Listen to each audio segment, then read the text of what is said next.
Raquel Garrido, députée de la Seine-Saint-Denis, et William Martinet, député des Yvelines, qu'on accueille à l'avance.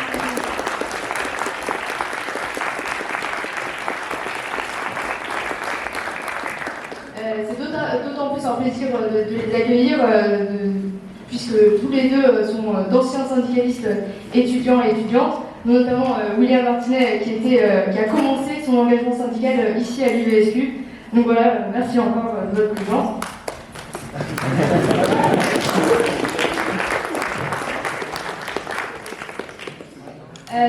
C'était important pour nous, pour l'UEY, donc l'Union des étudiants et étudiantes des Yvelines, le syndicat des étudiants du VSU, de faire cette conférence, notamment dans le contexte de la précarité étudiante qui explose, où on voit notre système de bourse qui est tout simplement inefficace, puisque seulement un quart des étudiants y sont bénéficiaires.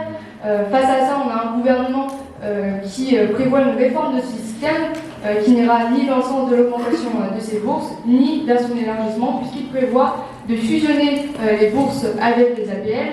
On sait quand Macron touche aux APL, c'est rarement dans notre intérêt, et de renforcer les devoirs des étudiants, donc notamment en mettant en place des services civiques payés 24 heures, dont les 12 heures, on fait 12 heures de travail, et les 12 heures payées en plus seraient à rembourser après la fin de notre cursus universitaire. Donc voilà, ça c'est les dernières nouvelles des concertations avec le ministère pour cette réforme des bourses. Donc nous, on se mobilise notamment via une pétition qui est toujours signée sur générationsacrifiée.org.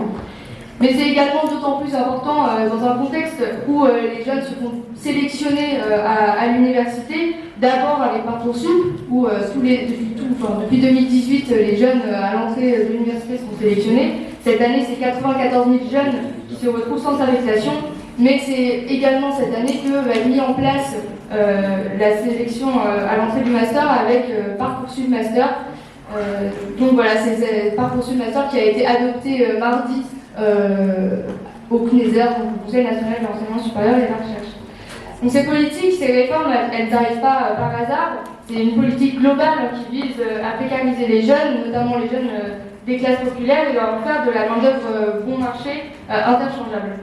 L'objectif du gouvernement, c'est pas de permettre aux jeunes de se former, de s'instruire. Non, l'objectif du gouvernement, c'est bien de faire travailler les jeunes, de nous faire travailler car on n'a pas pu accéder à l'université car on s'est fait sélectionner, car le système de nous faire travailler, car le système de bourse qui est affaibli, qui ne suffit pas à répondre à nos besoins, nous oblige à nous salarier à côté de nos études, et c'est de nous faire travailler pendant nos études, comme si on a réussi à passer ces deux obstacles précédents, en favorisant le recours aux contrats par apprentissage et par alternance. Donc ces contrats par apprentissage, ils sont en augmentation nette dans l'enseignement supérieur, et si ces derniers sont en hausse, c'est notamment du fait du désengagement de l'État. Depuis Sarkozy, donc depuis 2012, on observe une baisse du budget de l'enseignement supérieur depuis 2007, la fin de son mandat de 2012, on observe une baisse du budget de l'enseignement supérieur de 22 points de pourcentage, et ça a un impact direct sur nos formations. Donc les universités, elles vont devoir trouver des financements propres en rendant la force de travail des étudiants et des étudiantes. Elles vont baisser le nombre de places à l'université, elles vont faire des partenariats notamment avec des entreprises polluantes, etc. Donc nous, en tant que syndicalistes, en tant qu'étudiants et étudiantes, on a un rôle à jouer dans ces décisions, on peut contrôler l'action de l'université, on peut, nous, ici à l'UVSU, changer la direction que prend cette université. Ça, on peut le faire les 29 et 30 novembre. Il y a des élections étudiantes qui sont déterminantes dans la politique de l'UVSQ. Et c'est pour ça que c'est important du coup, qu'on se mobilise et qu'on vote pour les listes de l'UEY pour une fac écolo et solidaire contre ces politiques d'austérité à l'UVSQ. Donc on peut déjà revenir dans un premier temps sur les propositions que la NUPES souhaite porter à l'Assemblée nationale pour les jeunes, notamment pour les jeunes étudiants et étudiantes, puis de manière générale concernant la France insoumise, comment la France insoumise analyse le contexte politique global, notamment à un moment où le gouvernement est en minorité, où l'extrême droite est de plus en plus vocale, et où on a des politiques écocides qui vont grandement impacter le jeune.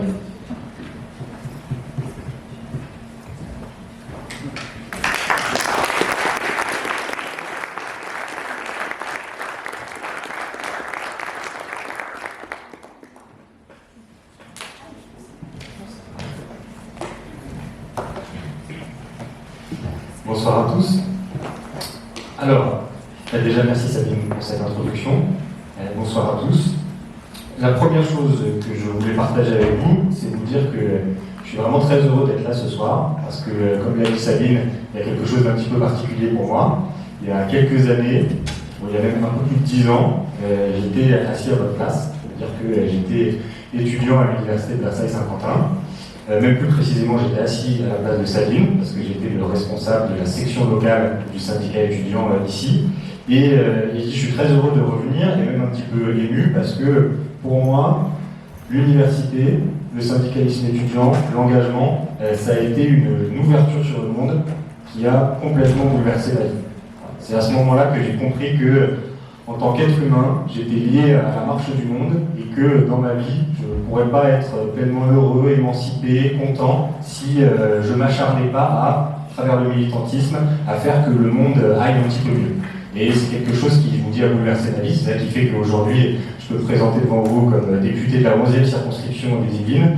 Voilà, tout ça est parti d'un amphithéâtre ici à l'université de Versailles-Saint-Quentin et d'une volonté d'engagement qui a été extrêmement puissante. Donc du coup, je vous souhaite la même chose, je ne sais pas, c'est à vous de voir si vous voulez faire la même chose ou pas, mais en tout cas, je vous souhaite que cette période à l'université, les conférences, les débats comme on a comme ce soir, les pétitions que vous allez faire signer, les manifestations auxquelles vous participez, je vous souhaite que pour vous, dans votre vie, ce soit quelque chose d'au moins aussi important que ça a été pour la mienne et que ça participe à votre émancipation et à votre vie. Donc une fois qu'on a fait cette petite introduction d'émotion, je vais aller dans le cœur du sujet. Sabine m'a dit qu'il fallait parler des sujets étudiants, notamment de la précarité.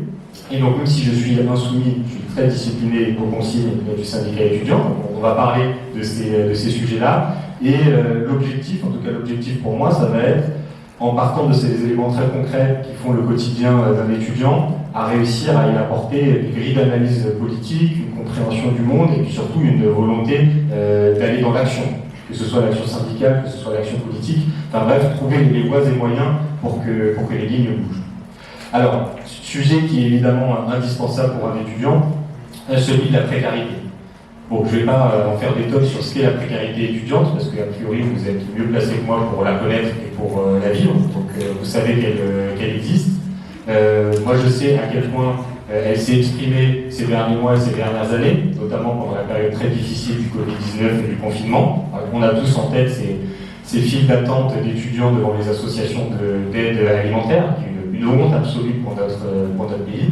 Et on sait aussi que la précarité étudiante, ça ne date pas du Covid, et que bien avant, déjà, on avait, je crois, au moins la moitié des étudiants contraints d'avoir une activité salariée pour financer ses études, c'est-à-dire dépenser du temps, de l'énergie à travailler pour autre chose que la réussite de ses examens et que sa réussite universitaire. Et on sait le caractère profondément discriminant socialement de ce salarié étudiant qui évidemment frappe principalement les jeunes des catégories populaires.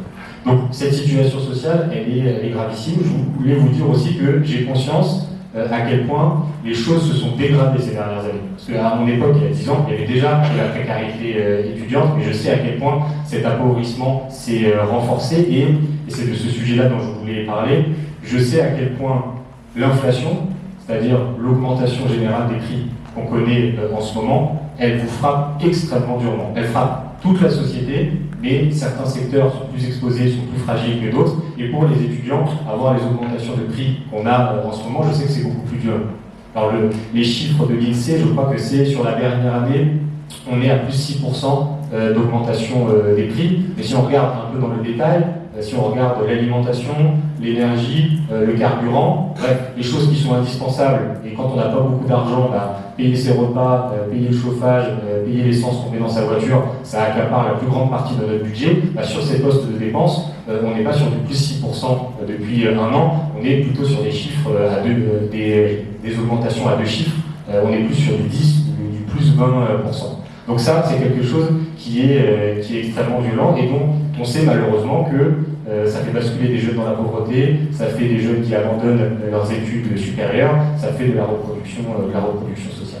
Donc, partant de là, maintenant que j'ai rempli la consigne de Sabine, je pars de l'élément proprement étudiant, je voudrais qu'ensemble on essaye de décortiquer cette question de l'inflation.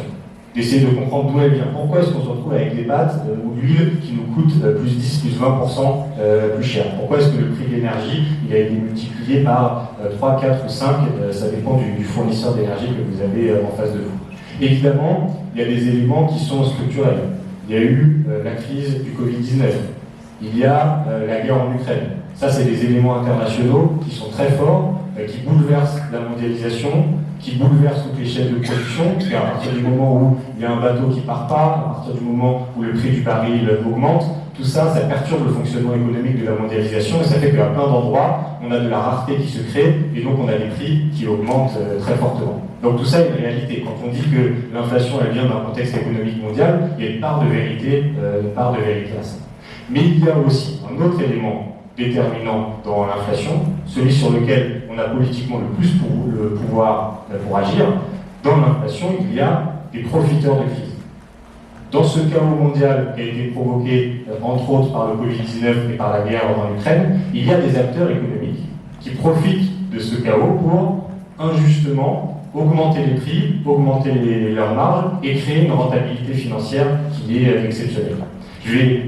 Évidemment, je ne vais pas faire toutes les filières économiques une à une pour dire à chaque fois qui sont les profiteurs de crise. Je vais me concentrer sur une seule filière qui est la question de l'énergie. Bon, c'est vrai que, notamment avec la guerre en Ukraine, le prix de l'énergie a augmenté. De fait, à partir du moment où l'Union européenne dit on boycotte le gaz et le pétrole russe, il faut aller se fournir ailleurs, ça crée de la rareté, ça crée des augmentations des prix. Mais à l'intérieur de tout ça, on a des multinationales qui sont celles qui captent et qui distribuent cette énergie, que ce soit le gaz ou que ce soit le pétrole, qui font des profits qui sont extrêmement importants. Si on prend la première d'entre elles, Total Energy, c'est une multinationale qui a fait, en ce début d'année 2022, un profit exceptionnel qui est de 10 milliards d'euros, rien que sur le premier semestre. C'est un profit exceptionnel qui était double par rapport à celui de l'année dernière. Alors, c'est parfois un petit peu difficile d'avoir des ordres de grandeur, mais qu'est-ce que ça veut dire des milliards d'euros, surtout quand on compare à notre budget, à nous, quand on est étudiant, et qui est plutôt de l'ordre de quelques centaines d'euros. Mais il y a là une captation de richesse qui est extrêmement importante, qui est extrêmement forte et qui explique en conséquence beaucoup d'augmentation des prix. Alors ça explique pourquoi ça coûte plus cher de faire son plein à la pompe, mais ça explique aussi pourquoi est-ce que les produits alimentaires coûtent plus cher, parce que l'énergie, c'est quelque chose qui a un impact sur les prix à la consommation en général. Donc si l'énergie coûte plus cher, si Total capte des bénéfices qui sont indus, ça se répercute partout, y compris quand vous allez acheter vos pâtes et au prix auquel vous payez votre paquet de pâtes.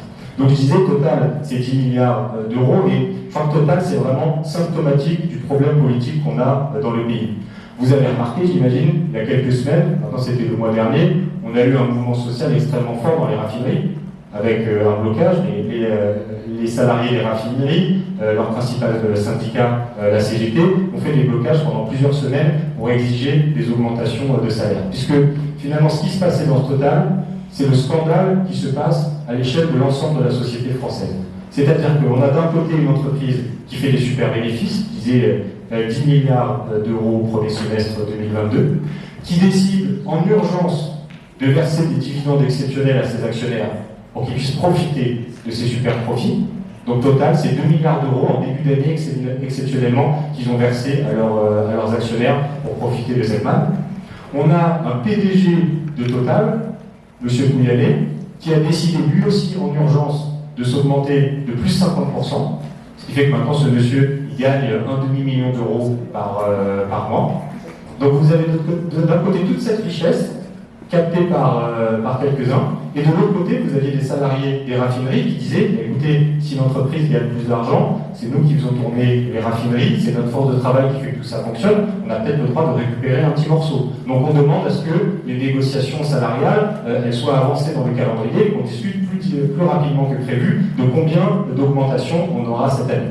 Et à ce moment-là, et c'est ça qui a créé le conflit social majeur qu'on a tous vécu indirectement, à ce moment-là, les actionnaires de Total, et Pouyanné, son PDG, alors que les salariés demandaient à peu près 10% d'augmentation de salaire, donc c'est quelque chose qui se chiffre en millions d'euros, et que eux s'étaient mis des milliards d'euros dans la poche, et à ces gens-là, ils sont tellement peintres, ils sont tellement radins, qu'ils ont absolument refusé les augmentations de salaire qui étaient réclamées par les syndicats, et qu'ils ont préféré rentrer dans un conflit social majeur, le blocage des raffineries, toutes les conséquences que ça a eu dans le pays, y compris que nous, on avait vu, parce que quand on ne peut plus mettre de l'essence dans sa voiture, ça perturbe fortement la vie.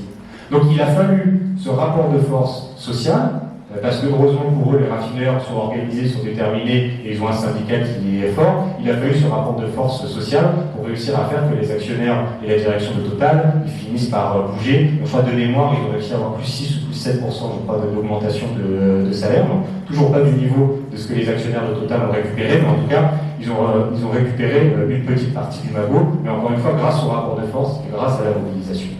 Mais je crois que là, ce qui se passe à Total, c'est vraiment symptomatique de ce qui se passe à l'échelle du pays. On peut en tirer plusieurs leçons. Déjà, la première leçon qu'il faut en tirer, c'est qu'il y a besoin de se battre et il y a besoin du rapport de force si on veut récupérer une partie des sous. Voilà. Bon, il y a peut-être beaucoup de militants et de syndicalistes ici pour qui ça paraît évident de le dire, mais c'est peut-être pas le cas pour tout le monde. Et ce que les raffineurs de Total nous montrent, c'est qu'il y a besoin de ce rapport de force pour que ceux qui ont plein d'argent, ils en lâchent un petit morceau. Et ce que signifie aussi ce cas de Total, c'est l'illustration à quel point dans notre pays on a un problème de concentration des richesses. Et d'ailleurs je dis dans notre pays, mais en fait c'est à l'échelle de la planète, à l'échelle des pays industrialisés. Il y a le problème majeur de ce début du XXIe siècle, le problème qui en conséquence en explique plein d'autres, c'est la concentration, l'accumulation des richesses entre les mains de quelques-uns.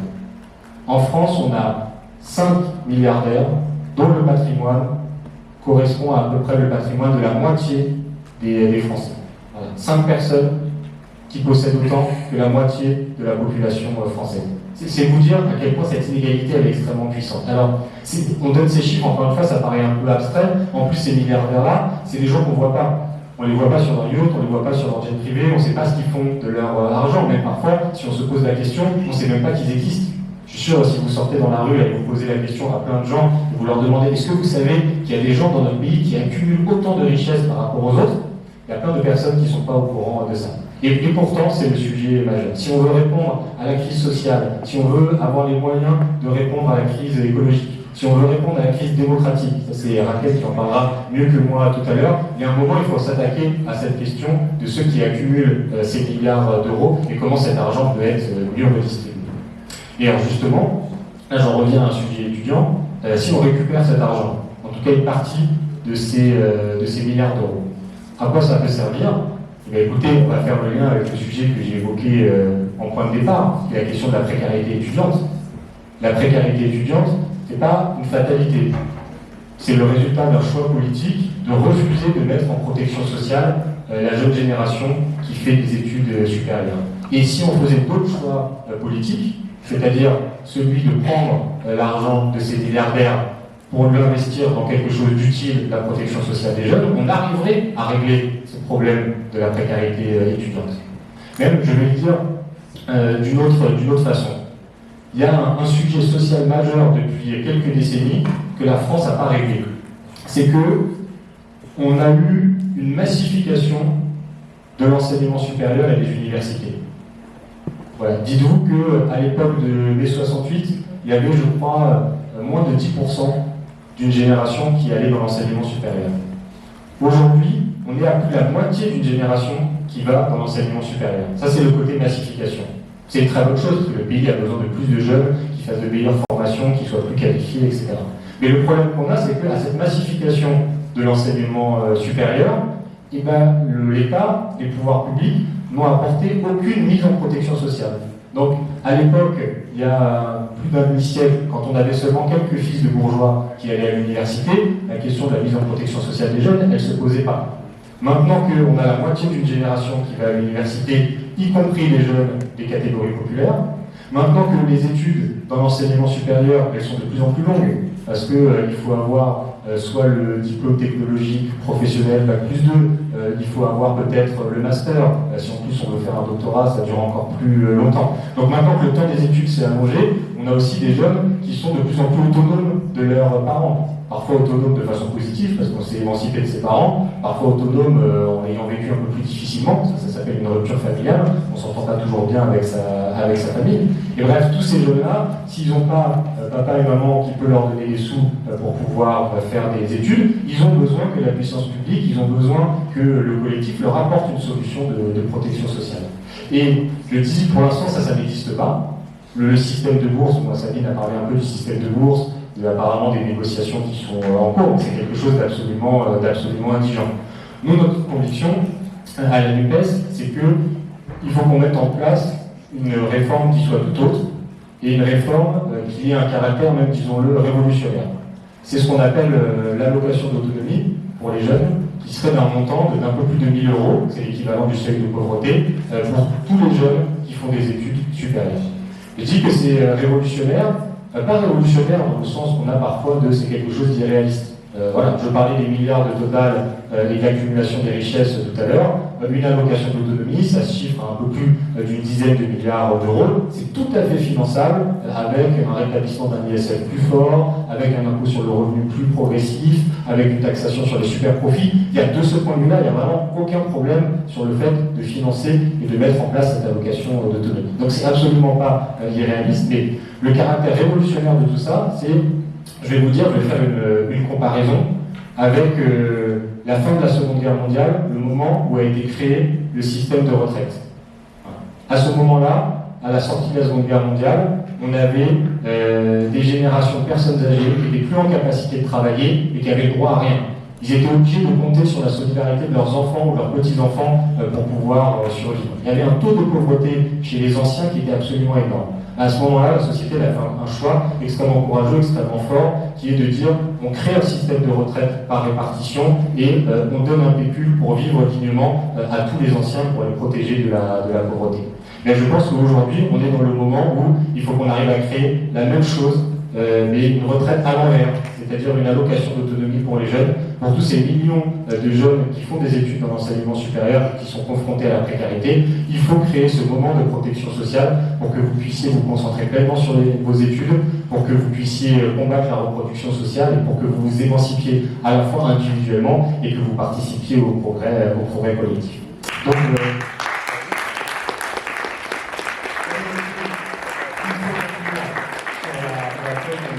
on m'a gentiment mis devant moi, je vais m'arrêter là et juste dire que cette allocation d'autonomie, nous avons un collègue, un éminent collègue, Raquel et moi, qui s'appelle Louis Boyard. Vous avez peut-être entendu parler ces derniers jours, parce qu'il a un petit peu buzzé, c'est un de ses talents à la télé, sur les réseaux sociaux. Mais Louis, un de ses talents, c'est qu'il va défendre le 24 novembre une proposition de loi à l'Assemblée nationale pour la mise en place d'une allocation d'autonomie pour les jeunes. Je finis vraiment juste là-dessus, le 24 novembre, parce que dans le fonctionnement de l'Assemblée nationale, qui est un fonctionnement pas si démocratique que ça, quand on est un député d'opposition, il n'y a pas beaucoup de moments où on peut proposer la discussion des propositions de loi. En fait, il y a même un seul moment, une journée par an, c'est ce qu'on appelle la niche parlementaire.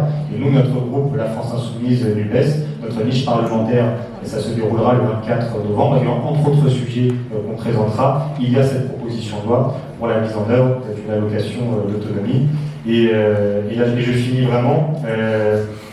C'est très important ce travail institutionnel parlementaire qu'on fait, mais on est très réaliste. On sait que cette proposition de loi, le 24 novembre, elle ne sera pas adoptée, parce qu'il y a trop de macronistes en face, il y a trop de gens du Rassemblement national qui ne veulent pas lutter contre la précarité des jeunes. Donc l'action institutionnelle de nous députés, aussi convaincus et brillants qu'on est, elle ne suffit pas. Si on veut réussir à obtenir un changement social qui soit puissant, on a besoin que dans la société, dans les manifestations, dans les mobilisations, les choses elles bougent. Et là, c'est pour ça que je voulais absolument finir là-dessus, pour vous renvoyer la balle et vous dire un peu de façon prétentieuse, nous on a fait le boulot, on l'a déposé, notre proposition de loi pour l'allocation d'autonomie. Maintenant, la question c'est, est-ce que dans le pays, avec les syndicats, avec les mouvements sociaux, il y a un rapport de force qui est suffisamment puissant pour qu'on arrive à imposer ce genre de choses? Et ça, ça dépend de combien on est à militer, à agir, à se syndiquer, à remplir les assemblées générales et aller aux prochaines manifestations. Et bon, on compte bien sûr sur vous, à l'UVSU comme ailleurs, pour faire bouger les lignes. Voilà.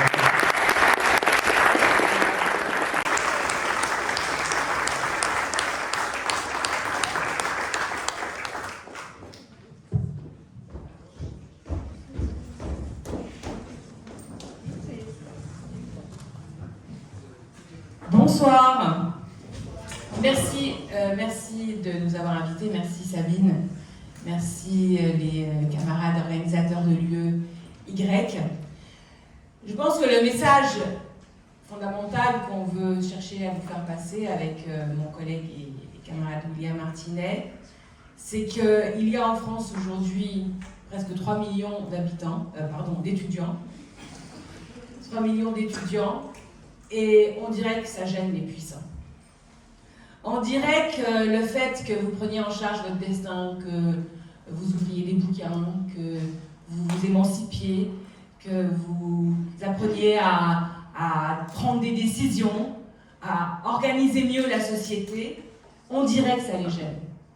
Ils préféreraient sans doute que vous fermiez vos livres et que vous partiez tout de suite travailler dans n'importe quelle place du monde productif tel qu'il existe aujourd'hui, et préférablement avec des salaires de misère, sans contrat de travail, avec des situations sociales corvéables à merci.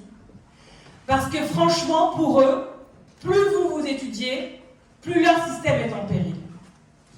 Et la raison pour laquelle on fait de la politique, et ce dialogue-là, c'est que, évidemment, le monde de demain, il est forgé ici, il est forgé dans vos amphis, dans vos études, et certainement c'est une question personnelle pour chacun de vous, mais c'est aussi une question collective. C'est une question personnelle, alors là, je peux vous parler, William s'est permis de parler un peu de son parcours et de faire son petit laïus revival VSQ. Moi aussi, j'ai connu cette fac parce que j'étais ce qu'on appelle suivi d'AGE. À l'époque de l'UNEFID, je m'occupais de suivre pour la région parisienne cette fac, mais ça n'avait rien d'évident en réalité dans mon parcours parce que moi je venais d'arriver en France pratiquement. Je suis arrivée en France en 1988, j'avais 14 ans, je suis arrivée en 3e et je militais, j'aimais beaucoup la politique, mes parents sont chiliens et je suis née dans l'histoire, la grande histoire de l'Union populaire au Chili, mais d'ailleurs on a été mis sur les routes par l'exil. Mais bon, je ne savais pas spécialement qu'en France on pouvait étudier ça. Par exemple, moi je ne savais pas que ça existait Sciences Po par exemple. Je l'ai découvert en avançant après au fil de mon engagement militant, qu'il y avait un endroit où on pouvait aller étudier cette matière pour un jour prétendre être dans la haute administration ou alors gouverner. Pour nous, les études, c'est tout. C'est tout TOUT, il n'y a rien d'autre. Il n'y a rien d'autre. Moi, j'imagine comme un tas d'entre vous, du travailler en permanence quand je faisais mes études. Et puis finalement, il y a des années où j'étudiais pas trop. Je faisais plutôt plus travailler que d'étudier. Et puis finalement, j'ai eu des enfants assez jeunes, et à 35 ans, je suis retournée à l'université. Je suis retournée, j'ai terminé mes études de droit, et j'ai passé l'IEJ pour passer l'examen pour devenir avocate, et je suis devenue avocate à 35 ans. Donc ça ne s'arrête jamais, cette conquête du pouvoir de soi-même, de savoir ce qu'on maîtrise, qu'on sait, et comment on cherche à se rendre utile vis-à-vis des autres. Et ce qu'il y a de profondément pourri et malsain dans le système économique dans lequel on vit, c'est que quelle que soit la place où on est dans la fonction publique, dans les services publics, quelle que soit dans l'entreprise, il y a toujours quelque chose qui vient essayer de vider le sens de ce qu'on est en train de faire. Aujourd'hui, c'est difficile de trouver quelqu'un de fondamentalement heureux dans son job quand il est, par exemple, dans le service public de l'enseignement supérieur. Vos profs, vos maîtres de conf, ils sont payés des salaires de misère. Ils ne sont pas assez payés pour ce qu'ils font. Et c'est pareil dans tous les services publics. Et quant au milieu de l'entreprise, c'est pire, parce qu'on se retrouve dans littéralement soit ce qu'on appelle des bullshit jobs, c'est-à-dire en fait on est payé mais on fait du vent, quoi, par exemple consultant ou ce genre de choses, ou alors on travaille dans des industries ou dans des secteurs dont on sait qu'elles sont en train de détruire le monde, dont on sait qu'elles sont en train de provoquer le fait que dans quelques années le monde ne sera plus vivable, mais, et c'est la lueur d'espoir, on le voit parmi vous, parmi les étudiants un peu partout, il y a la prise de conscience et l'idée de dire non, attendez, Justement, si on est en train d'apprendre, c'est pour se rendre utile au changement du monde, à tous ces grands défis technologiques, scientifiques, etc., qu'il faut absolument résoudre pour permettre que la planète soit vivable. Lorsqu'on a décidé de se battre et d'intégrer dans le programme électoral la question de l'allocation d'études de 1 000 € par étudiant et par jeune en lycée professionnel, c'est pour ça précisément. C'est pas seulement pour répondre à la question sociale, c'est pas seulement pour dire, en fait, on constate que quelqu'un est appauvri, donc il faut le secourir. C'est pas simplement ça la logique. La logique, c'est de dire, nous avons besoin, les 3 millions d'étudiants, et plus, nous avons besoin de lycéens dans les lycées pro, dans les lycées techniques, dans les lycées agricoles. Si on veut pouvoir relocaliser l'agriculture et générer une agriculture vivrière, c'est 300 000 jeunes qu'il faut dans les lycées agricoles. Et des jeunes de toute extraction sociale. Et ça me fait spécialement plaisir qu'il y ait une vie politique, syndicale et associative dans cette université de banlieue. Parce qu'évidemment, la classe ouvrière de banlieue, la jeunesse de banlieue, elle a toute sa place dans la conquête de ce monde qui permet à tous de vivre dans une planète qui survit. Donc oui, il nous fallait donner 1 000 € dans chaque famille où il y avait une étudiante, un étudiant, un jeune en lycée pro, un jeune dans les lycées agricoles, dans les lycées techniques. Et c'est vrai, moi je l'ai remarqué moi dans ma campagne à Bobigny, Drancy-le-Bourget, c'est évident que dans une famille, ça change la vie. Que si cette mesure était entrée en vigueur, si nous avions gagné la présidentielle, si nous avions gagné l'élection législative, si nous étions actuellement au gouvernement, c'est sûr que ça change la vie dans les familles. Parce qu'à ce moment-là, le combat qui est juste et qui est sur l'agenda de devoir augmenter les salaires, il est important. Mais si on sait que nos enfants, en toute hypothèse, ont 1 000 € par mois pour faire ce qu'ils ont à faire, et bien finalement, on se dit comme parents, on se dit comme travailleurs, bon, on respire. On respire parce qu'on sait que l'effort que nous on fait, l'effort qu'on a à se lever le matin, à avoir des horaires décousus, à rentrer tard le soir, notamment pour les femmes, cette culpabilité qu'on a, on se dit est-ce qu'on s'occupe des enfants, est-ce que... Ben, quand on sait que nos enfants ont les moyens d'étudier, on est quelque part, on se dit ok, bon, ben, je peux un peu rêver d'un avenir meilleur, non seulement pour mon enfant, mais pour la société elle-même. Et ce qui est frappant, c'est que c'est d'évidence l'intérêt général. C'est d'évidence l'intérêt général. C'est-à-dire, alors même que la société produit une espèce de culpabilisation vis-à-vis de vous, de quoi, mais vous êtes des rien foutistes en fait, quoi, vous passez vos journées à lire et à produire des notes et à écrire des examens, quasiment il faudrait s'excuser. Mais en fait non, c'est l'inverse, la société elle devrait vous dire bravo, elle devrait vous dire hurrah, vous êtes fantastique, merci, vous êtes des héros, vous êtes utiles. Donc on est à ce moment-là en plein dans le conflit qui existe entre l'intérêt général et l'intérêt particulier, et la façon très sournoise qu'ont les puissants de tout temps, mais de plus en plus aujourd'hui, à essayer de faire passer l'intérêt privé pour l'intérêt général. En fait, et c'est tout le problème du coup du régime politique dans lequel nous vivons. Alors, on nous reproche des fois d'avoir des mots trop crus sur l'absence de démocratie, sur le fait que voilà, on a une certaine insatisfaction par rapport au fonctionnement du régime politique. Et on nous dit mais on n'est quand même pas en dictature. Bon, bien sûr, on n'est pas en dictature. Je le sais. Moi, ma mère était enceinte de moi quand elle était en prison au Chili, donc je sais précisément qu'on n'est pas en dictature. Je sais. Je ne serais pas là en train de faire un meeting, vous n'auriez pas pu vous assembler, on ne passerait pas notre temps à la télé à dire du mal de Macron et ainsi de suite. Bon. Mais, comment dire, il y a une expression qui dit quand je me regarde, je m'inquiète et quand je me compare, je me rassure. Le problème, c'est qu'il ne faut pas l'appliquer à la démocratie, ça. Parce qu'on trouvera toujours un endroit dans le monde, par exemple le Qatar, je n'ouvre pas cette parenthèse, mais pour dire « Ah ben regarde, tellement c'est pourri là-bas, donc nous on a de la chance ». J'entendais encore à la radio hier matin, encore cette phrase, cette ancienne « La France est un paradis peuplé de gens qui pensent qu'ils vivent en enfer ». Ce truc-là de dire « Mais en fait on peut rien dire en fait, on peut pas aspirer à mieux ». On peut pas aspirer à mieux, bah si, C'est notre devoir d'aspirer à mieux. Au sens antique du terme, la République, être républicain, c'est se poser la question de quel est le meilleur régime politique.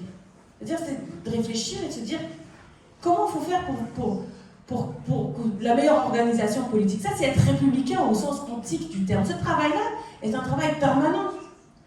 Et après, il y a la Révolution française et la République, avec, selon l'acception française, qui vient inclure une autre notion, une autre dimension, qui est la dimension sociale, qui est la dimension souveraine, qui est de dire, la République, c'est quoi? La République, en fait, c'est un espace dans lequel il y a un corps, le peuple, qui est celui qui commande. La souveraineté, c'est quoi? La souveraineté, sa définition, c'est simple, la souveraineté, c'est la caractéristique de celui qui n'a pas de maître. Être souverain, c'est ne pas avoir de maître. C'est ça l'aspiration profonde du peuple dans l'histoire républicaine du pays. Et par conséquent, lorsqu'on se retrouve aujourd'hui avec ces nouveaux rois qui nous commandent, encore hier, prenez la journée d'hier, on a passé notre journée, les députés de la NUPES dans les commissions où étaient examinées les différentes propositions de loi que nous déposons à l'Assemblée nationale pour ce que William appelle la niche. Vraiment, c'est le bon terme. Hein. Parce que, effectivement, la Constitution de 1958 donne à l'exécutif, au pouvoir exécutif, la maîtrise de l'ordre du jour de l'Assemblée nationale. En fait, on est là, on est 577 dans l'Assemblée nationale, mais qui décide du sujet de la conversation? C'est l'exécutif. Sauf, par petites touches exceptionnelles, nous, les députés, on a le droit de temps en temps de dire « Ah ben, je vais mettre quelque chose sur la table ». Ça s'appelle les niches parlementaires, et donc les textes qui sont du coup examinés par cette procédure-là s'appellent proposition de loi, contrairement à ce qui vient de l'exécutif, qui s'appelle projet de loi. Et dans les choses que nous proposons donc, dans le cadre de cette niche, il y a une proposition de résolution afin d'ouvrir une commission d'enquête sur Uber Files, sur le rôle en fait d'Emmanuel Macron dans le soutien à ce lobbying intense d'Uber Files. On en a parlé récemment, il y a eu un grand consortium de presse qui a mené une très grande enquête, et on a pu voir que ce modèle économique qui nuit à qui? Il nuit à vous principalement. C'est à vous que ça nuit l'ubérisation de la société. C'est à vous, c'est à votre génération que la question de l'ubérisation comme norme vient principalement pourrir la vie. Parce que si vous ne pouvez pas aspirer même à l'idée d'avoir un contrat stable, d'avoir une sécurité au sens de savoir comment vous allez vivre le mois prochain, l'année suivante, c'est effectivement vos vies qui seront pourries par ça. Et donc on proposait cette commission d'enquête sur Uber Files. Et alors il fallait les voir en face, hein. Il fallait les voir les macronistes. Ils ont pété un câble. Ils ont dit ça n'est pas constitutionnel, ça n'est pas recevable, car vous vous en prenez au président de la République. Et le président de la République jouit de l'immunité. Et comme il a l'immunité, alors on ne peut pas faire de commission d'enquête parlementaire qui concerne le président de la République. C'est Daniel Simonet, notre collègue Daniel, qui défendait cette proposition de loi et leur disait attendez, on parle en termes de période de temps de la période où Emmanuel Macron était ministre de l'économie.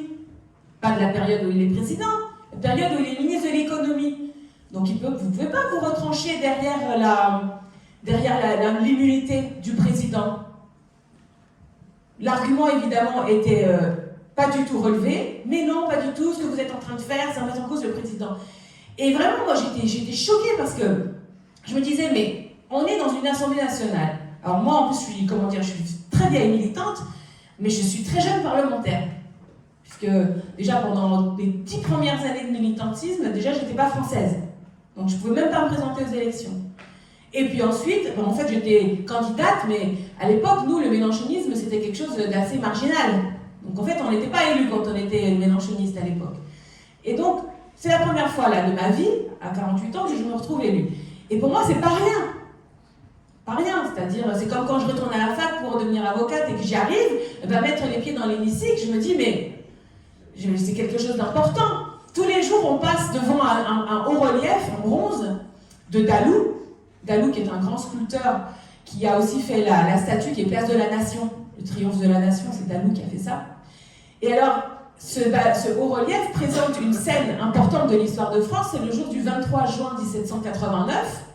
Donc c'est une séance royale en fait, donc les états généraux vont rencontrer le roi, on est dans la salle des menus plaisirs à Versailles, ici, pas loin donc, et le roi est en train de comprendre que ce qu'il voulait obtenir des états généraux, il ne va pas l'obtenir, donc il envoie le marquis de Dreux-Brézé dans la salle des menus plaisirs en disant « Bon, ben, c'est bon, rentrez chez vous, c'est fini ».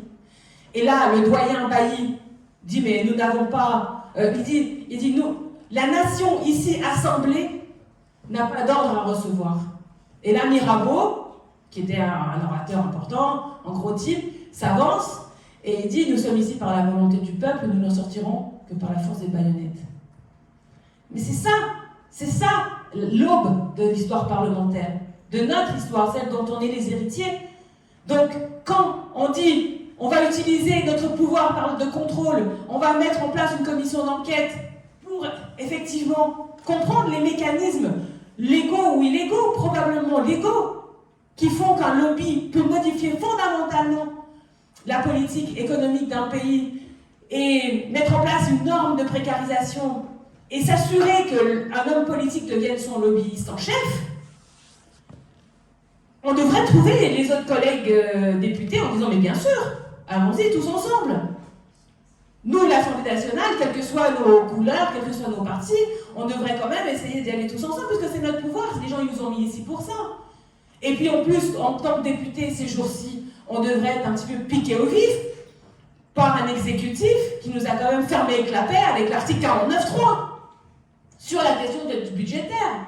Parce que tout ce qu'on vient de dire sur l'université, sur le financement d'une allocation d'études pour les jeunes, sur les salaires dans la fonction publique, etc., tout ça, c'est directement une conséquence du budget de l'État. La conversation, la discussion la plus importante à l'Assemblée nationale, c'est celle de l'oseille. C'est quel oseille rentre, quel oseille sort. Combien rentre, combien sort. Qui paye, qui reçoit. C'est ça la vraie question. C'est ça la vraie question importante. Et qui, pour revenir à la Révolution française, est aussi au cœur de notre histoire démocratique, puisque les articles 13 et 14 de la Déclaration des droits de l'homme et du citoyen disent précisément ça, que nous, le peuple, on a le droit de constater le besoin de lever l'impôt, et que quand on a constaté ce besoin de lever l'impôt, on a le droit de déterminer l'assiette, la quotité, etc. Et bien, du coup, quand nous, on dit à l'Assemblée nationale, tout groupe confondu, on dit, oui, ben, compte tenu des super profits qui ont été faits dans la période, et dont William Martinet a parlé sur Total, on est à 16 milliards sur le semestre, sur CGM, CMA, CGM, on est aussi sur ce type d'ordre de grandeur, c'est du jamais vu, c'est du jamais vu. Et là, il y a un amendement modèle, vous avez peut-être entendu parler de ça, un collègue à nous qui s'appelle Mattei, il propose une taxe sur les super profits. Ça ne bouleversait pas l'économie nationale, hein. Au final, on devait encaisser, je crois, 200 millions d'euros avec sa taxe. Mais c'était le principe. Donc, on a tous voté pour. Ça, c'était côté recettes. Donc, le gouvernement, ils ont dit non, 49.3. Puisque la Constitution de 1958, elle est faite pour donner tout le pouvoir à un homme, le président de la République, qui ne rend de compte à personne. Et j'insiste sur le fait que c'est une singularité et même une anomalie dans tous les pays démocratiques. Hein, parce que là, pour le coup, je me regarde dans la glace et je m'inquiète, et quand je regarde le voisin, il faut que je m'inquiète aussi. Parce que normalement, dans les pays dits démocratiques, les personnes qui détiennent le pouvoir de gouverner, vraiment, c'est-à-dire de prendre les décisions qui vont tous nous affecter, eh bien, ces personnes-là sont responsables devant souvent le Parlement, mais aussi parfois directement devant le peuple, dans les pays, et moi je soutiens ça à mort, où il y a le droit de révoquer les élus en cours de mandat. Ça c'est démocratique. Et bien nous on a une figure comme ça, une espèce de monarque présidentiel, avec une constitution qui est taillée pour lui donner tous les pouvoirs, et qui donne, vous le savez, on en parle ces jours-ci, le pouvoir à cet homme-là de dissoudre l'Assemblée nationale, D'accord? Donc c'est une marquise de Dreux-Brézé qui, cette fois, marche. Hein, parce que apparemment, dans l'histoire récente du pays, eh ben, les Mirabeau et les Bailly, eh ben, ils sont passés sous la table.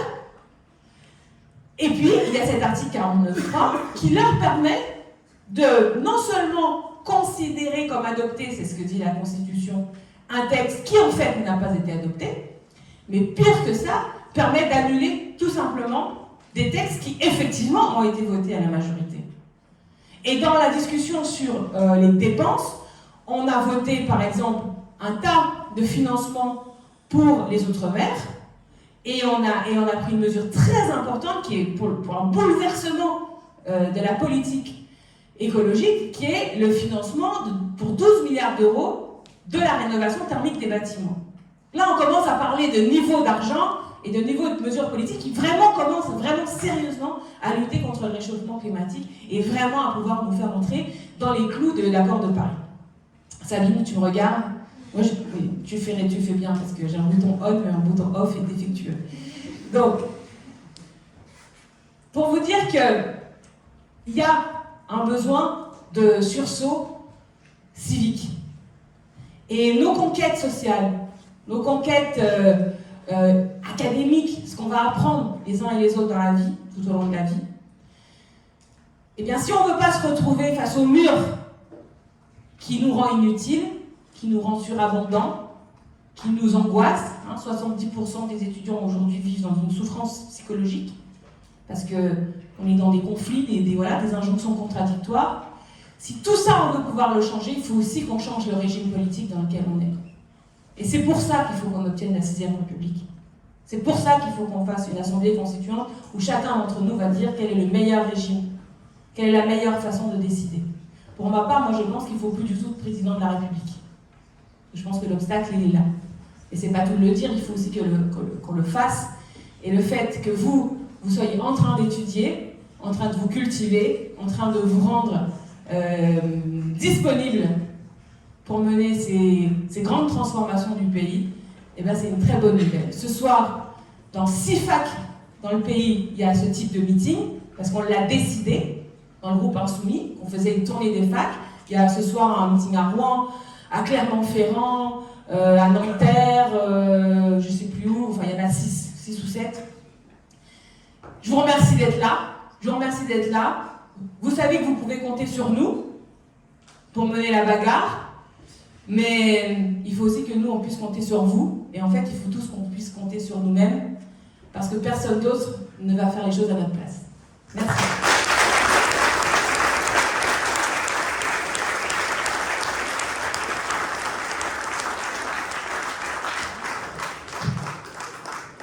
Eh bien, merci à tous les deux pour ces interventions.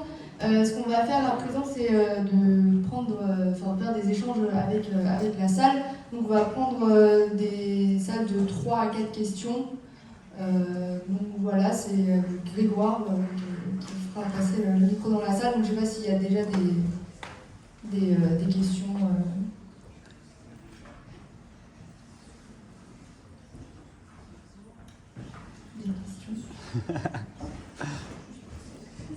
Ah, bah tiens.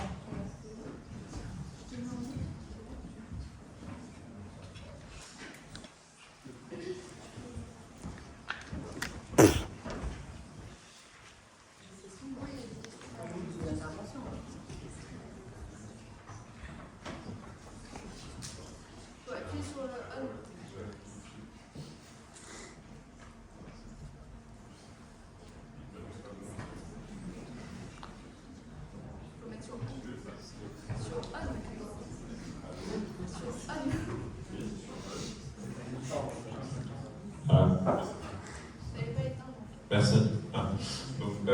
Déjà, merci pour vos interventions. Et vous avez évoqué plusieurs fois sous différents termes une sorte d'extrême droitisation sociale, on va dire politique, économique et même culturelle de la société. Est-ce que face à ça, ce ne serait pas nécessaire stratégiquement d'adopter aussi des grilles d'analyse et un vocabulaire un petit peu plus radical, un petit peu plus marxiste peut-être? S'il y a d'autres personnes qui veulent prendre la parole pour poser des questions de trois autres personnes peut-être.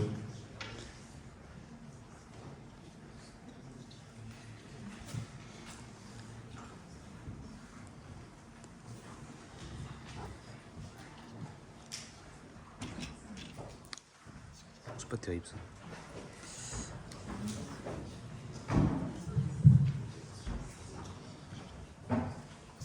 Du coup, pour en revenir sur le sujet de l'extrême droite, je voulais vous poser justement cette question de comment en fait, comment voyez-vous cette menace grandissante, par exemple, notamment avec le meurtre de Martin Aramburu, le rugbyman argentin, par Loïc Le Priol, un ancien du GUD, ou encore, notamment en parlant du GUD, cette réactivation, et aussi en plus général dans les milieux étudiants, par exemple l'Uni, la Cocarde ou toute autre association d'extrême droite. Comment voyez-vous en fait cette menace et que comptez-vous faire en fait pour l'enrayer? Je vous remercie. Peut-être deux autres questions. Je pense à d'autres personnes peut-être pour faire un petit peu de parité. Des personnes qui se sentent, ouais. Ça. Moi je filme. Hein. Alors, vous nous avez parlé de précarité étudiante et notamment de votre proposition qui est très intéressante pour les étudiants, mais on est tous ici conscients, et vous les premiers, que cette proposition ne passera pas. Est-ce que vous avez des solutions pour justement contrer la réforme macroniste qui est très très dangereuse pour les étudiants en ce moment, et notamment les étudiants qui ont des APN mais qui n'ont pas de bourse, ou encore les étudiants qui sont en bourse 0 bis et 1, qui pourraient être au final virés entre guillemets du programme pour prévaloir selon certains aux échelons plus élevés, ce qui est très dangereux puisque ce sont des échelons où beaucoup et la majorité des gens qui ont les bourses, ils sont là en fait, c'est 240 000 étudiants qui sont en danger. Et du coup, qu'est-ce que vous comptez faire justement pour contrer cette réforme, et comment est-ce que vous pourriez faire en sorte de visibiliser cette problématique étudiante qui est très importante aujourd'hui? Merci. Je vous rends la parole du coup, David ou M. Martial.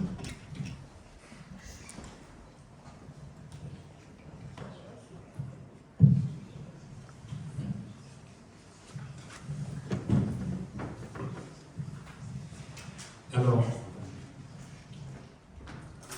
sur la question de l'extrême droite, qui est bien sûr pas une petite question, bon, première chose, il faut avoir en tête que le pouvoir politique comme il existe, pour l'instant on peut le nommer le macronisme, il est en train de s'effondrer. Pour une raison simple, il est porteur d'une idéologie, d'un fonctionnement de la société, qui est le néolibéralisme, qui est de dire on met du marché partout, et là où il reste quelques services publics, comme à l'université, on va faire fonctionner les services publics comme un marché. Bref, cette logique-là que Macron porte, qui est celle du néolibéralisme, elle est en train d'envoyer nos sociétés dans le mur. Elle ne répond pas à des besoins fondamentaux aussi simples que pouvoir se loger, se nourrir, étudier dans de bonnes conditions. Et tout ça va provoquer son effondrement. Aujourd'hui, Emmanuel Macron, le projet qu'il porte, il est minoritaire dans la société. Les gens n'y croient plus. Si Emmanuel Macron se retrouve encore président de la République, c'est du fait d'un jeu institutionnel, d'une capacité au second tour de la présidentielle d'avoir utilisé l'opposition à l'extrême droite pour se faire élire, malgré le fait que les gens ne soutiennent pas son programme. Si là il continue à gouverner, c'est avec des outils constitutionnels très autoritaires comme le 49.3, comme l'a évoqué Raquel à l'instant. Bref, on a un pouvoir qui est minoritaire, qui se maintient par autoritarisme, mais dont on sait qu'il est sur la fin. À la limite, le débat, c'est de savoir combien de temps le macronisme va durer encore. Il y a un débat sur, par exemple, est-ce qu'il va réussir à aller jusqu'à la fin du quinquennat? Est-ce qu'avant la fin du quinquennat, il y aura une solution ou pas? Pourquoi est-ce que je dis tout ça? C'est pour, entre guillemets, régler un débat Le macronisme est sur la fin. Maintenant, la question, c'est quel est le système politique qui va le remplacer? Et c'est là qu'arrive la question de l'extrême droite. Puisque si le néolibéralisme, dans sa version de macronisme, est sur la fin parce qu'il est impopulaire, il y a le danger, il y a le risque qu'il soit remplacé par une version qui soit autoritaire, qui soit celle de l'extrême droite. Et aujourd'hui du Rassemblement national, qui est la force politique institutionnalisée qui représente l'extrême droite. Et donc si on met un peu la question en perspective, pour nous, la question elle se formule ainsi. C'est dans la course de vitesse dans laquelle nous sommes, face à l'effondrement du macronisme, est-ce que nous arriverons à être l'alternative, ce que nous incarnons, si je le dis largement, une force démocratique, sociale, écologique, est-ce que nous, on arrivera à être l'alternative à ce que pourrait être un néolibéralisme autoritaire et ce que pourrait être l'extrême droite? Donc je pense qu'en fait, tout le débat il se résume à ça. Et pour dire quel est du coup le débouché concret à ça, c'est du projet contre projet. Il faut réussir à montrer la différence dans nos visions de la société. Nous, on a à la fois un grave problème, c'est qu'il y a 90 députés Rassemblement national à l'Assemblée nationale, et donc ils sont émetteurs des idées d'extrême droite. Ça, évidemment, c'est une difficulté dans le combat politique, mais il y a au moins une stratégie sur laquelle on va pouvoir s'appuyer, c'est que maintenant qu'ils sont 90 à l'Assemblée nationale, c'est qu'ils sont bien obligés de voter, ils sont bien obligés de prendre des positions, ils sont bien obligés de montrer ce qu'ils sont dans le fond. Alors, ça s'exprime par des choses que vous avez peut-être vues quand on a notre collègue Carlos qui a subi des injures racistes en plein débat à l'Assemblée nationale. D'ailleurs, j'ai oublié le nom du facho, comment il s'appelle? De Fournas, il faut dire son nom. De Fournas qui écrit retourne en Afrique pendant que le camarade Carlos pose sa question au gouvernement. Et le facho, à l'injure raciste, il ajoute la lâcheté, parce que comme il comprend bien qu'il s'est mis dans un sacré pétrin en se lâchant comme ça, après il a essayé d'expliquer, mais non, je l'ai dit au pluriel, je parlais des bateaux africains, etc. Bon, le truc n'est pas moins raciste, mais on sent à quel point il n'osait même pas assumer sa première insulte. Donc là, le Rassemblement national, d'une certaine façon, est démasqué par ce genre d'événement. Il faut être capable de le dire et de le faire remarquer. Parce que ça, c'est aussi quelque chose à avoir en tête. Le Rassemblement national a un certain succès électoral, y compris dans les classes populaires, et y compris parfois dans des classes populaires racisées, qui se disent, oui, bon, est-ce que le Rassemblement national est si raciste que ça, etc. Il faut réussir, par ce genre d'événement, à montrer qu'ils ont encore et toujours ce caractère foncièrement raciste. Et puis les autres événements, les autres actions politiques qui permettent de démasquer le Rassemblement national, c'est le vote sur le contenu des amendements, des projets, des propositions de loi. Je crois, Raquel, je ne sais plus si tu l'as dit tout à l'heure, qui parlait du refus du Front national de voter le rétablissement de l'ISF, de l'impôt sur la fortune. Voilà. Ils votent contre ça, le Rassemblement national. Le refus d'augmenter le SMIC à 1 600 €. Voilà. Le Rassemblement national vote contre ça. Bref, ils ont des pots et l'allocation matérielle. T'as raison, en fait, on va faire plus simple. Le refus, écoute, t'as une petite note, t'as un cabinet qui travaille super bien. Sur l'allocation d'études. Le mien aussi. Ça, c'est sur l'allocation d'études. Donc le Rassemblement, oui, ok. Donc le Rassemblement national qui a voté contre l'allocation d'études, là, du coup, c'est bien, on va pouvoir faire la liste de tous. Renaissance, Horizon, qui sont les deux, et Modem, qui sont les trois sous-groupes de la majorité présidentielle, qui ont aussi voté contre l'allocation d'études. Les LR, l'IOT, qui est un petit groupe. Bon, bref, là, pour le coup, ils étaient tous contre.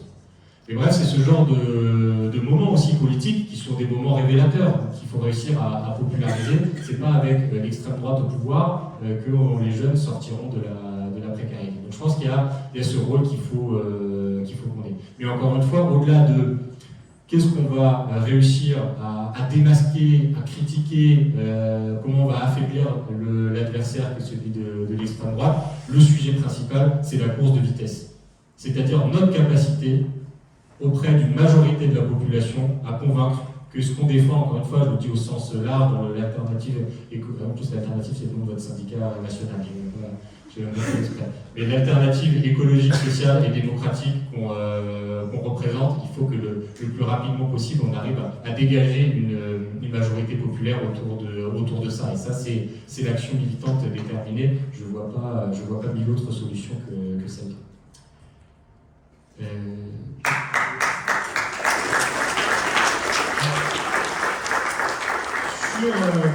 Sur la question que tu posais, qui était c'est comme ça que je l'ai compris, sur quelle stratégie, là, face à l'attaque qui s'annonce du gouvernement sur la réforme des bourses. Et alors, notamment, tu citais ce sujet, que je crois avoir compris, de fusion entre les APL et les bourses sur critères sociaux. Alors, je me permets un tout petit temps d'explication là-dessus. Je ne sais pas si tout le monde a conscience de ce que ça représente comme danger. Les APL, donc les aides personnalisées au logement, c'est un peu un braquage dans l'histoire du système d'aide sociale en France. Les allocations personnalisées au logement, elles ont été créées au début des années 90, et c'est des aides qui, pour toutes les personnes, sont calculées en fonction de leurs revenus, même les étudiants. Et en fait, c'est une exception, parce que toutes les autres aides qui ont été faites à destination des étudiants, à part les APL, c'est des aides qui ne sont pas calculées en fonction du revenu des étudiants, mais en fonction des revenus de leurs parents. Franchement, je pense que quand ils ont créé les APL dans les années 90, ils ne se sont peut-être pas rendus compte de ce que ça a représenté, mais le résultat, c'est qu'aujourd'hui, maintenant, on a un système de bourse où, voilà, je crois qu'on est à un tiers, un peu moins d'un tiers des étudiants qui sont boursiers. Combien ? Un quart des étudiants qui sont boursiers. Tout ça se fait sur le revenu des parents. Et pour beaucoup de jeunes, pour beaucoup d'étudiants, la seule aide qu'ils peuvent percevoir, parce qu'elle est indépendante du revenu de leurs parents, mais qu'elle est sur leur revenu à eux, c'est les APL. Et donc, évidemment, quand le gouvernement dit « Ah, ben, on réfléchit à faire une aide unique parce que c'est plus simple », c'est l'argument de la simplification, de toute façon, il faut toujours se méfier. Quand il y a un pouvoir politique qui vous dit « Vous inquiétez pas, c'est pas dangereux, c'est juste une simplification », alerte rouge, parce que ça veut dire qu'en fait, c'est hyper dangereux. Et donc là, effectivement, s'ils font une fusion entre APL et bourses sur critères sociaux, en fait, vous voyez, c'est que les APL, ils les mettent aussi sur le critère social, c'est-à-dire le revenu des parents. Et qu'aujourd'hui, il y ait des étudiants qui n'ont peut-être pas la bourse, mais qui au moins ont les 100 ou 200 balles d'APL pour les aider à payer le loyer, et qu'après la réforme, on leur explique que finalement, ils ont plus rien du tout. Donc ça, c'est effectivement, c'est une attaque qui est très claire, en tout cas une menace. Je ne sais pas à quel point cette menace risque de se réaliser ou pas, je ne suis pas dans les discussions syndicales avec le ministère. Mais en tout cas, c'est sûr que face à ça, il faut riposter très, très fort. Moi, pour tout vous dire, je vous ai un peu raconté ma vie tout à l'heure, je continue. Moi, quand j'étais président national de l'UNEF, je pense que franchement, tous les 6 mois, le gouvernement de l'époque, d'ailleurs, qui était un gouvernement Hollande, mais ça n'empêchait pas, tous les 6 mois, il nous faisait un ballon d'essai sur ce terrain-là, c'est-à-dire la mise sous condition de ressources des parents pour le calcul des APL. Donc c'était soit un petit article qui sortait dans le JDD sous la forme de fuite au cabinet, au ministère de l'économie pour ceci, soit un député qui partait un peu en première ligne, un député de la majorité qui disait « Ah, moi je pense qu'il faut absolument mettre sous condition de ressources les APL ». En fait, il nous testait à chaque fois, et à chaque fois, tous les 6 mois, il fallait qu'on prouve notre capacité de mobilisation, qu'on y aille comme des bourrins dans les médias, qu'on lance déjà, qu'on imprime les tracts, qu'on lance des campagnes sur le campus en disant mais en fait si vous faites ça, on va mettre le feu au pays et il y aura un mouvement social étudiant. Et bon, jusque-là, ça avait réussi leur ballon d'essai, tout de suite, dès qu'ils voyaient que le syndicat étudiant et les étudiants en général se bougeaient, et tout de suite ils rétro-pédalaient. Donc là, il y avait le ministre de l'enseignement supérieur qui intervenait pour dire ce n'est pas du tout dans nos projets, c'est une initiative isolée, on ne va pas la faire, etc. Et ils nous testaient, et jusqu'à présent, on a résisté. Et bien, continuez à faire ça, on va le faire avec vous. Et juste, je finis sur quand même le lien avec l'allocation d'autonomie. Moi, je pense que c'est toujours très important dans ces batailles-là, à la fois d'être dans le combat où on résiste aux attaques que le pouvoir en place nous lance, et en même temps, il faut qu'on porte notre projet, il faut qu'on dise qu'est-ce qui est possible si on était dans une société qui s'occupait bien des jeunes. Il faut garder toujours ces deux choses, à la fois on résiste, et à la fois il faut donner l'espoir. Je veux dire, la vie d'un étudiant, ça ne se résume pas à juste se dire que comment est-ce que je vais empêcher qu'on supprime les APL. S'il y avait un pouvoir politique qui était populaire, qui était dans l'intérêt des jeunes, la vie d'un étudiant, ça pourrait être non seulement il garde son APL, mais en plus il a une allocation d'autonomie qui lui permet de vivre dignement. Donc on a besoin que vous continuiez à défendre ça. Parce que si sous prétexte que là, dans le moment, on est dans un rapport politique défavorable et qui risque de s'attaquer à nos APL, on s'empêche de parler de ce qu'est l'allocation d'autonomie, ça veut dire en fait de génération en génération, il n'y a plus personne qui défendra l'allocation d'autonomie. Et à la fin, on oubliera. Et à la fin, on oubliera même qu'il y a un autre projet de société qui est possible pour les jeunes qui sont à l'université, en lycée professionnel, etc. Donc il y a besoin de continuer à porter ça. Raquel l'a fait, moi je l'ai fait. Vous continuez à le faire et surtout on finira par arriver à le mettre en place.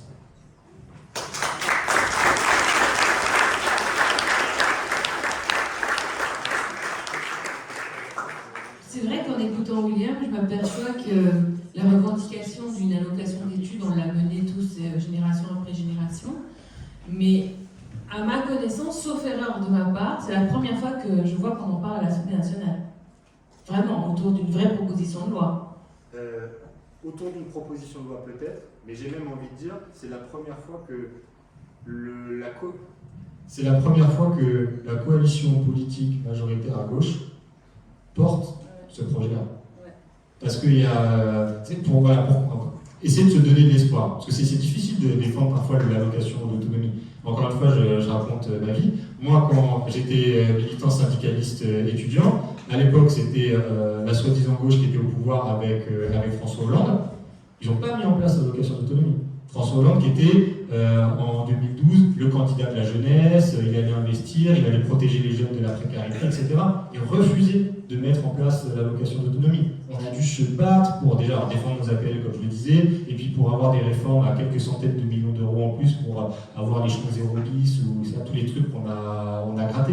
On était dans ce moment-là, c'est-à-dire non seulement la droite et l'extrême droite, évidemment, ils n'étaient pas d'accord, mais ce qui était censé être la gauche, ils ne défendaient même pas notre projet.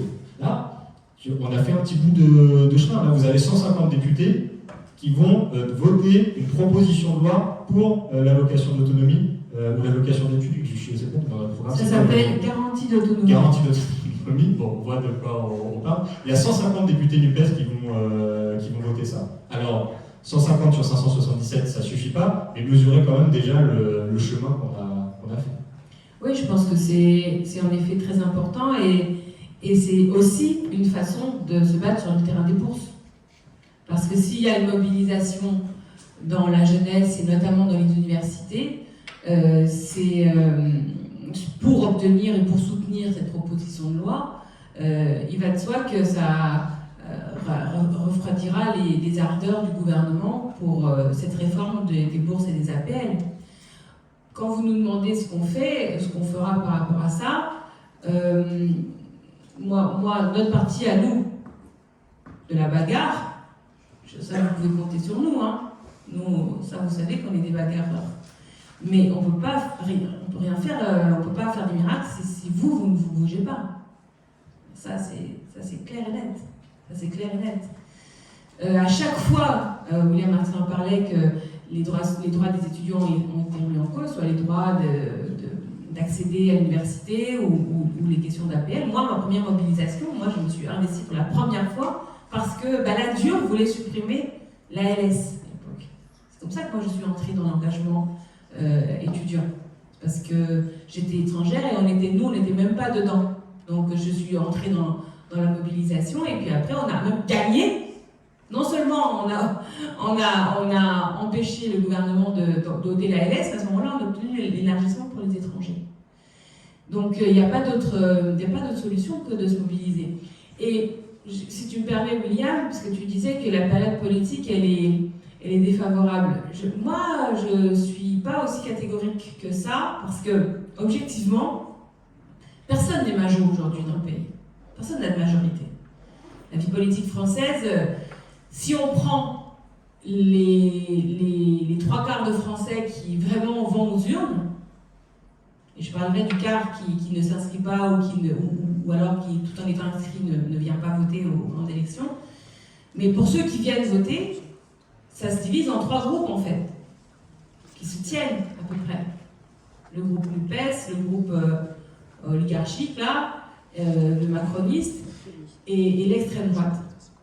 Mais du coup, il n'y a pas une force qui domine l'autre, en réalité. Si on regarde les chiffres par exemple des élections législatives, c'est la NUPES qui gagne les élections législatives le premier tour. Gagner, c'est-à-dire être devant les autres, puisque personne ne fait 50%. Alors, la difficulté qu'on a, c'est aussi une illusion d'optique, c'est que le mode de scrutin uninominal à 2 tours, parce qu'il ne laisse que 2 personnes au second tour, donne l'impression que le troisième est réduit à néant. Mais ça n'est pas vrai. Ça n'est pas vrai. Et d'ailleurs, c'est aussi la raison pour laquelle le résultat au législatif était distinct de celui de la présidentielle, c'est que sur chacune des 577 circonscriptions, la triplette n'était pas positionnée de la même façon. Puisque par moment, voilà, dans l'élection présidentielle, c'est nous qui étions les troisièmes, mais il y a eu 400 circonscriptions ou aux législatives, nous étions dans le duo de tête. Donc, ça n'est pas vrai que nous n'avons pas de capacité politique. Nous en avons une. Et il faut l'utiliser. Et il faut continuer à l'enrichir. Et d'ailleurs, on m'envoie un message pour que je rappelle bien qu'il y a un comité, ou je ne sais quoi, de jeunes insoumis, ou d'étudiants insoumis, jeunes insoumis, de VSQ, qui s'organisent, parce qu'effectivement, il faut s'impliquer, il faut s'engager. Alors cet engagement, j'ai bien entendu les deux interventions qui semblaient pointer la question cruciale de la façon dont on combat l'extrême droite. Alors, il y a dans l'extrême droite, en plus, des nuances, c'est-à-dire que tous ces groupuscules très violents, identitaires, qu'on peut retrouver dans la jeunesse, et qui semblent en vogue, effectivement, et qui posent des problèmes politiques, certes, mais aussi qui sont des problèmes limites de maintien de l'ordre. C'est-à-dire qu'il y a des comportements de violence, etc., qui peuvent aussi être gérés en mettant les gens en prison. Hein. Quand on pète la gueule à quelqu'un, c'est répréhensible, jusqu'à preuve du contraire. Et racisme, et ainsi de suite. Mais ça ne purge pas le problème, ça. C'est-à-dire que c'est pas en dissolvant 2-3 groupes identitaires ou en mettant 2-3 fachos avec des grosses amendes ou avec des travaux d'intérêt général qu'on va globalement parler aux 20 millions de personnes qui sont allées voter Le Pen au second tour. Ou alors on va dire aux 11 millions de personnes si on prend son résultat au premier tour. Donc là il se joue un combat qui est plus profond, qui est sur la tête des gens. Alors là il y a un peu deux écoles parmi nous et parmi toutes celles et ceux qui réfléchissent à cette question. Moi, j'ai tendance à dire qu'un des défauts de la gauche, c'est qu'elle oublie, elle tend à oublier l'existence du peuple populaire profond qui s'abstient. Ce que moi j'appelle les dégoûtés. Les dégoûtés de la politique. Et personnellement, je trouve que la gauche, elle pêche par ça. Parce qu'elle a du mal à se mettre en scène et à montrer la préoccupation qu'elle a pour les dégoûter. Pour une raison simple et traditionnelle, c'est que comme ils ne votent pas, le jour venu, quand on est en campagne, on s'inquiète de ceux qui votent, quoi. Et il y a quelque chose de très concret quand on est en campagne, de se dire, j'ai regardé les listes électorales, j'allais toquer aux portes de ceux qui sont inscrits, etc. Et du coup, je ne parle plus aux dégoûtés. Mais moi, je considère que dans la mesure où les dégoûtés sont sociologiquement très marqués, parce que les personnes qui ne votent pas sont les personnes les moins diplômées, qui gagnent le moins, etc. Donc c'est nous, c'est le peuple populaire qu'on est censé défendre. Donc le fait de les ignorer, ou de ne pas adapter notre discours à eux, et quand je dis discours, c'est aussi le programme. Et par exemple, moi je me suis battue pendant des années pour qu'on intègre dans le programme Avenir en commun le droit de révoquer les élus en cours de mandat. Parce que je pense sincèrement, et je l'ai éprouvé sur le terrain, qu'avoir le droit de révoquer un élu, c'est un droit et un pouvoir qui est à même de convaincre quelqu'un, même dégoûté et même défiant, et même qui ne croit en personne, quand même de venir parce qu'il dit ok, si j'ai le droit de révoquer, à ce moment-là je viens. Puisqu'on ne me demande pas de la confiance, on me dit juste viens émettre un choix politique, viens dire quelles sont tes opinions politiques, viens dire quel serait ton programme idéal, et en revanche, si tu te sens trahi ou tu inities un processus de révocation. Voilà. Ça, il a fallu se battre parce que j'en ai entendu, on m'a dit c'est démagogue, c'est populiste, tout ce que tu veux, etc. Ça crée une défiance vis-à-vis des élus. Mais cette défiance vis-à-vis des élus, elle est là. Elle est déjà là. Et on a beau avoir le meilleur programme en matière sociale, en matière environnementale, si on ne fait pas attention à aborder vraiment, à parler aux personnes qui sont déjà plus sensibles à ces programmes-là parce qu'ils ne croient pas en notre capacité à tenir nos promesses, alors je pense qu'on passe à côté d'un des éléments de la lutte, dans le sens où, compte tenu de la quantité de personnes concernées, c'est à même de changer le résultat électoral. Ça, c'est la première chose. Et la deuxième chose, Il faut que nous concluions. Oui. La deuxième chose, c'est que, effectivement, là, il y a une disparition progressive du centre, hein, de la social-démocratie, les libéraux de droite, là, tout ça, ceux qui étaient pareils. Nous, comme moi, en tout cas, je ne sais pas William, mais, parce qu'il est plus jeune que moi, mais quand j'ai commencé à militer, moi, quand on allumait la télé, il y avait des gars du PS qui débattaient avec des gars de l'UMP, et en fait, ils étaient d'accord. Ils étaient d'accord sur l'Europe, ils étaient d'accord sur le modèle économique, ils étaient d'accord. Et on disait que c'était contradictoire, ça ne l'était pas. Tout cet espace-là, il commence à se réduire. Et effectivement, ce qui est en dynamique, c'est quelque chose d'un combat entre deux mouvances qui existent en France depuis très longtemps. Et moi, je désigne ça en faisant référence à la Révolution française. C'est la 4e fois que j'en parle aujourd'hui, mais c'est vrai que ça m'attriste beaucoup ma réflexion. En gros, en France, à partir du moment où le peuple a ôté la souveraineté de la tête du roi pour la prendre entre ses mains propres, il y a toujours eu une réaction. Toujours eu en France un courant anti-républicain, anti-souveraineté populaire, extrêmement puissant, pas forcément puissant, mais en tout cas violent. Hein, c'est la guerre civile, la Vendée, la chouannerie, etc. Et à chaque fois, ces gens-là se sont organisés pour essayer de revenir sous des attributs différents, pour essayer de remettre en cause cet acquis. Et c'était le bonapartisme, c'était la Restauration, ça a été puis Pétain. Bon. Et puis après, il y a 50 ans, il y a le Front National qui est arrivé, ça fait quand même 50 ans qu'ils travaillent, les mecs. 50 ans qu'ils travaillent ce pays. Et fondamentalement, ce que récuse ce courant long dans ce pays, ce courant politique qui a une histoire longue, ce qui récuse, c'est l'idée même que nous soyons une nation civique. C'est-à-dire que ce qui constitue la nation française, ce n'est pas notre ethnie. C'est le contrat civique. C'est la liberté, l'égalité, de fraternité. Et donc, cette controverse, on va dire, qui a plusieurs moments dans l'histoire de ce pays s'est terminée à coup de pied, à coup de fusil, entre la conception civique ou ethnique de la nation, je pense que là, elle est là devant nous, c'est ça dont on parle actuellement. Et jusqu'à présent, nous, on a toujours vécu dans des moments où la conception civique était dominante, et je pense qu'elle l'est encore, et c'est d'ailleurs ce qu'on apprend à l'université, etc., c'est le droit positif, l'ordre, on va dire, dominant, c'est celui-ci, mais il est sérieusement contesté par un paquet de Français. Donc, alors, l'extrême droite, elle s'en cache un peu, elle dit mais non, pas du tout, on n'a pas une vision ethnique de la nation, notre problème c'est que, alors, maintenant ils ont découvert, ils disent, on est laïque, bien sûr, ils ont toujours combattu la laïcité, toujours, de tout temps, mais ils ont décidé qu'ils étaient laïques parce que, à un moment donné, un jour, rue Mira, il y a une mosquée, les gens, ils n'étaient pas assez nombreux, ils sont bien pris dans la rue, et donc, comme c'était des musulmans, ils ont dit au lieu de taper les Arabes comme on le fait depuis la guerre d'Algérie, à toujours vouloir remettre réactiver la guerre d'Algérie, du coup on va dire c'est la laïcité. C'était une ruse, c'était une astuce, ces gens-là ne sont pas laïcs.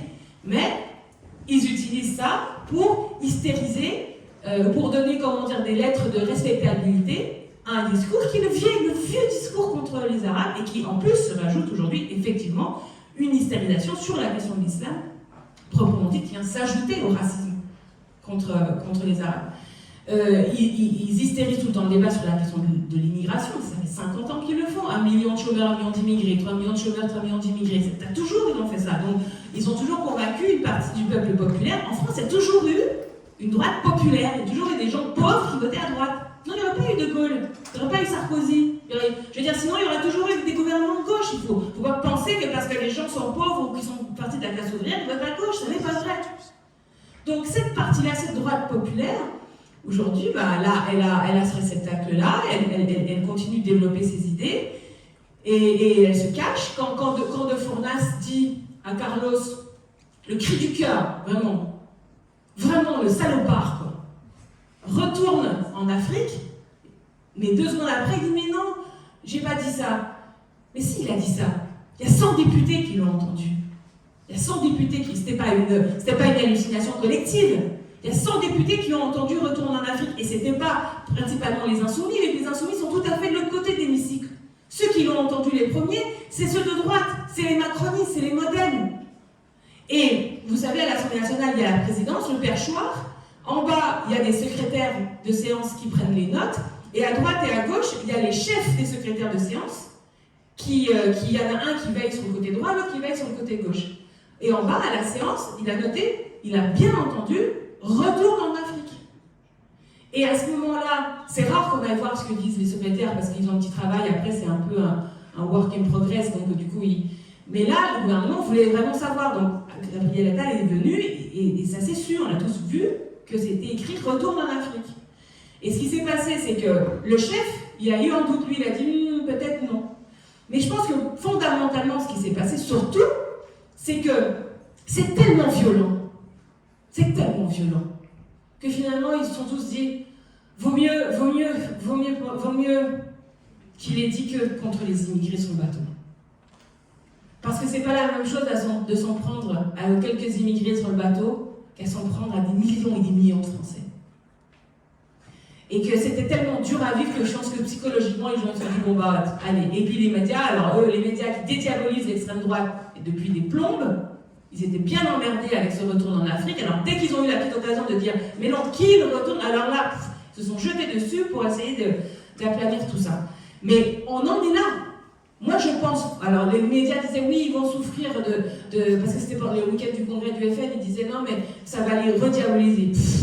Moi, je pense que l'électorat, ils applaudissaient devant le poste. Je pense qu'ils se sont dit, ah voilà, il y en a enfin qui dit vraiment comme on pense.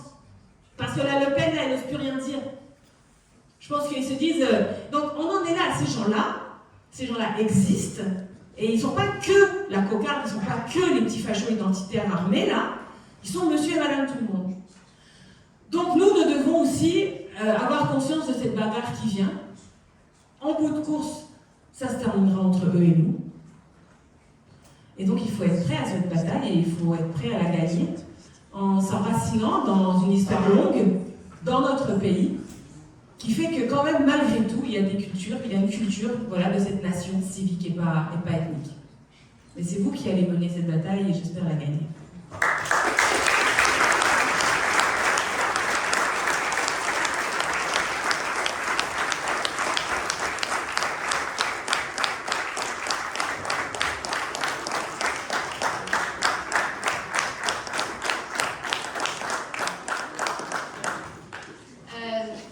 Merci à tous les deux. Malheureusement, on ne va pas pouvoir prendre d'autres questions. On a commencé un petit peu en retard, donc on s'en excuse. Donc là, déjà, on peut conclure tout simplement. On a vu globalement qu'on était plutôt, je pense, d'accord sur les questions qui concernaient l'enseignement supérieur de la recherche, qu'il faut former les jeunes, qu'il faut mettre les moyens dans la jeunesse, qu'il faut permettre aux jeunes d'étudier sans avoir à travailler à côté de ses études, qu'il faut permettre aux jeunes de réussir à l'université et pas juste d'y entrer, et qu'il ne faut pas faire de différence de valeur entre deux diplômes en fonction de notre université de provenance. Mais cet avis, si on le partage ici aujourd'hui, il est combattu, et il est combattu par le gouvernement qui, eux, pensent qu'au contraire, tout le monde ne mérite pas d'accéder à l'enseignement supérieur, que le salariat, c'est une chance pour les étudiants, et qu'il faut que les universités fassent des partenariats avec des entreprises privées, parfois polluantes, quitte à ce qu'elles influencent nos formations. Bon, face à ça, il faut se mobiliser. Concrètement, c'est se mettre en mouvement avec... déjà entre nous en tant qu'étudiants sur nos lieux d'études, se mettre en mouvement avec les travailleurs et travailleuses, et il faut se mobiliser contre toutes ces politiques.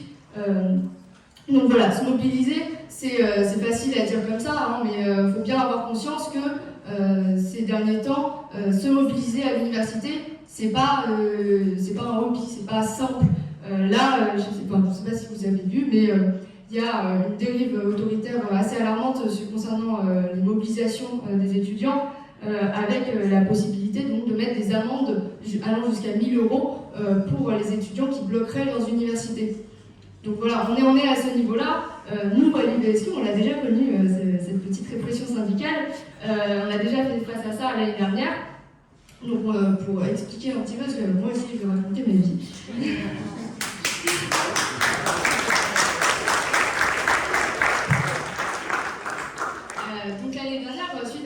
une action qui dénonçait l'utilisation de la CBEC, donc c'est contribution de vie étudiante et de campus, qui nous coûte 95 € par an, qui est censé être dédié à la vie étudiante et à la vie de campus. Donc nous, on avait dénoncé l'utilisation de ce budget qui était parti, donc 90 000 € qui était parti dans des affiches et des autocollants pour nous dire comment aller aux toilettes. Voilà, c'est ça l'UVSQ. Et donc on avait un petit peu bousculé l'université, on avait fait des communiqués de presse, etc. Et on avait fait une action quand d'autres députés étaient venus à l'UVSQ, cette fois pas de la France Insoumise, mais bien de La République En Marche. Donc on avait fait cette action, et ça on est suivi d'abord des plaintes, donc je suis allée au commissariat, puis une lettre d'expulsion de notre local syndical qu'on a depuis la création de ces bâtiments globalement, et enfin une poursuite au tribunal administratif. Donc nous on n'est pas restés les bras croisés, vous en doutez bien, je pense que certains ont déjà eu vent de cette histoire. Nous on s'est battus, on s'est mobilisés tout simplement, et on s'est mobilisés et on a gagné. On a gagné, on a toujours notre local, on a même une convention maintenant, donc c'est magnifique.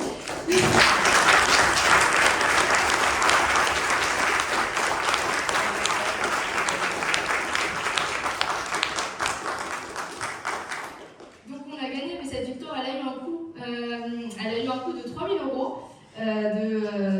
d'amende, d'astreinte, parce qu'on devait payer 50 € par jour d'occupation, donc ça fait un joli loyer. Donc voilà. Déjà aujourd'hui, on doit se payer une amende de 3 000 €. Imaginez-vous bien que si en plus de ça, on se retrouve avec des amendes à payer dès lors qu'on bloque l'université, dès lors qu'on se mobilise tout simplement pour défendre nos droits d'études, en fait, c'est juste pas possible en fait, de continuer à se mobiliser. C'est pour ça qu'il faut se battre, qu'il faut qu'on reste ensemble en tant qu'étudiants et qu'on se syndique tout simplement pour faire face à cette présidence, pour qu'elle n'ait pas en fait à avoir son mot à dire sur les politiques que nous défendons. Et donc c'est pour ça que je vous invite à voir à la fin de cette conclusion à venir nous voir sur la table qu'on a à l'entrée, de pas hésiter à prendre des stickers, des tracts, de mettre votre contact si ce n'est pas déjà fait. Et de rejoindre éventuellement les organisations politiques qui défendent ces idées-là. Donc voilà, ça c'est sur le premier point un peu général, et surtout il y a une échéance très concrète, comme je l'ai dit au début. Le 29 et le 30 novembre, c'est très simple, ce qu'il y a à faire, c'est juste de voter pour les élections étudiantes, de voter pour des listes qui défendent les droits étudiants, qui sont indépendants de l'université, et qui n'hésitent pas à se mobiliser lorsque nos droits étudiants sont en danger. Et donc ça, c'est très simple, c'est de voter les listes de l'UY pour une fac écolo et solidaire.